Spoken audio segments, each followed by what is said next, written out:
అతను భారతదేశంలోనే మోడీకి ధమ్కి ఇచ్చినటువంటి కులాలు కమ్మారెడ్డి కులాలు. గుజరాత్ వ్యాపార సామ్రాజ్యానికి ధమ్కి ఇచ్చారు ఆంధ్ర కమ్మాసు, ఆంధ్ర తెలంగాణ రెడ్లు.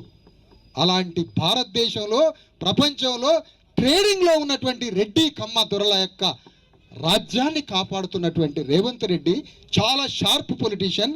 ఆ షార్ప్ పొలిటీషియన్కి కౌంటర్ చాతుర్యంతో మనం యుద్ధం చేసి రేవంత్ రెడ్డిని మనల్ని ఉసుగొలిపి రేవంత్ రెడ్డి మనల్ని బీజేపీ మీదకి ఎగదోయబోతున్నాడు. మనం చేయాల్సింది రేవంత్ రెడ్డి బీజేపీ మీద యుద్ధం చేయాలని రేవంత్ రెడ్డిని ఎగదోయాలి మనం పైకి. లేదంటే మనల్ని బీజేపీ మీద ఎగదోసి, టీఆర్ఎస్ మనల్ని బీజేపీ మీద ఎగదోసి, ఈ రెండు పార్టీలు మనల్ని బీజేపీ మీద ఎగదోస్తే ఆ బీజేపీ తుపాకులు పెట్టి మన మీద కాల్స్తుంది, కాల్పులు జరుపుతుంది. మా తెలంగాణ ఉద్యమం ఏంటి? అమరవీరులని ఉత్పత్తి చేసే కర్మాగారం అట తెలంగాణ. అమరవీరులని ఉత్పత్తి చేసే కర్మాగారమే తెలంగాణ అట.